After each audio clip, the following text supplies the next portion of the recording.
We all know the story of the Lord of the Rings and its many heroes, villains, and epic battles. The story of the One Ring itself, however, is a longer one, with a history that stretches all the way back to the beginning of J.R.R. Tolkien's fictional universe. Sauron, the actual Lord of the Rings referred to in the title of Tolkien's epic, was created by the deity Eru in the time before the world was made. In his early life, he was called Myron and served as a craftsman to higher beings until he was corrupted by Morgoth, the original Dark Lord of Tolkien's world.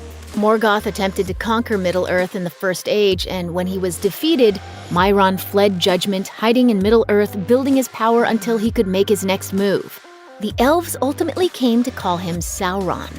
As the centuries passed, Sauron began calling himself the Lord of Gifts and visited the elves. Though some of the elves, including Galadriel and Elrond, distrusted him, the elven smith Celebrimbor was taken with Sauron's gifts, and together they began forging the Rings of Power. They eventually gave 19 rings to the races of Middle-earth. Sauron forged the One Ring in the volcanic fires of Mount Doom, pouring much of his own essence and power into it. The plan was to use the One to control the wearers of the other rings.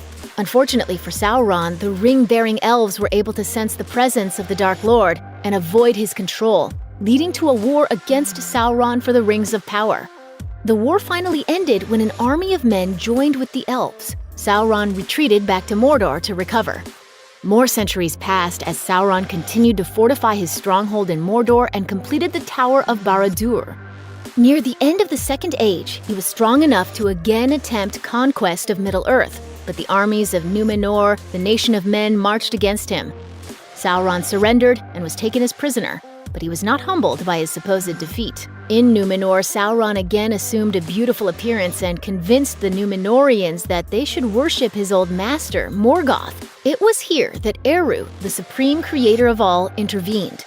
Númenor sank into the sea, its armies were drowned, and Sauron's physical form was destroyed. His spirit, however, was able to return to Mordor, tied to the material world by the One Ring.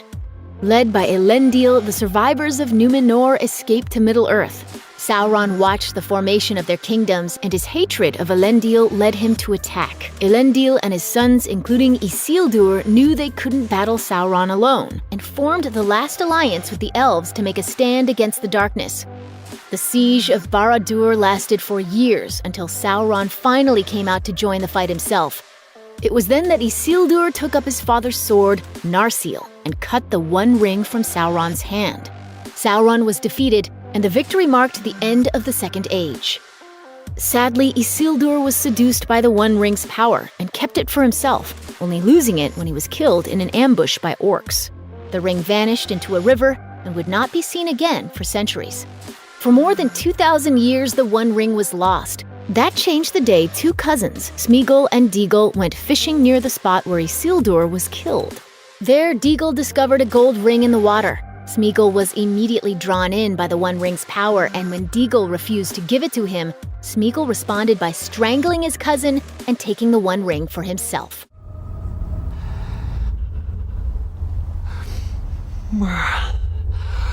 Precious. With the ring granting him an endless life, he spent 500 years alone in the dark, as his body and mind were twisted by the ring. Over time, he came to be known as Gollum.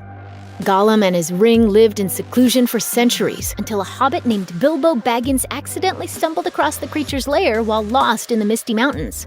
Bilbo found the ring in the dark and used it to escape Gollum after a riddle contest at which, quite frankly, Bilbo cheated. What have I got in my pocket?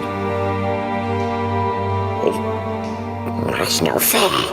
Though he initially lied about the ring, Bilbo did eventually tell the wizard Gandalf the Grey more details about how he came to possess it. Gandalf was able to deduce that it was one of Sauron's evil rings of power.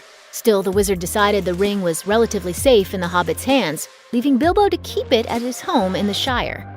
Bilbo kept the ring for decades, intending to one day leave it to his nephew Frodo, with Gandalf's blessing. When the time came, though, Bilbo seemed reluctant to part with it. This led Gandalf to realize that Bilbo's ring was not just one of the magic rings, but the ring, Sauron's long-lost One Ring.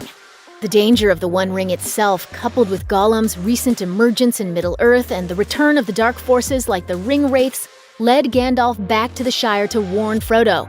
He told the young hobbit to set out for the elven city of Rivendell, where Elrond was assembling a council. They decided that the ring must be taken to Mordor to be destroyed in the fires of Mount Doom, as it was the only way to prevent Sauron from eventually reclaiming it. Frodo volunteered to be the one to take it, and was joined in his quest by others. You have my sword.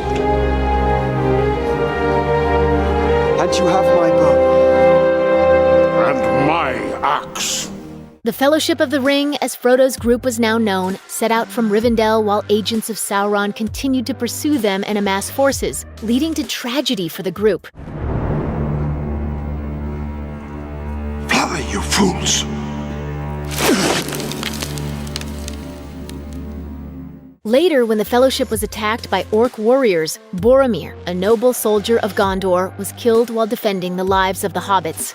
Before he died, however, Boromir succumbed to temptation and tried to take the ring from Frodo, which led Frodo to believe he needed to leave in order to spare his allies the burden of the ring's power. Sam refused to let Frodo go alone, and so the two ventured off to Mordor together.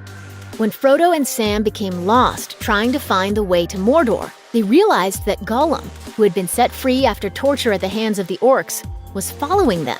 After capturing him, Frodo and Sam ordered him to lead them to Mordor, a task he agreed to in order to stay close to the ring.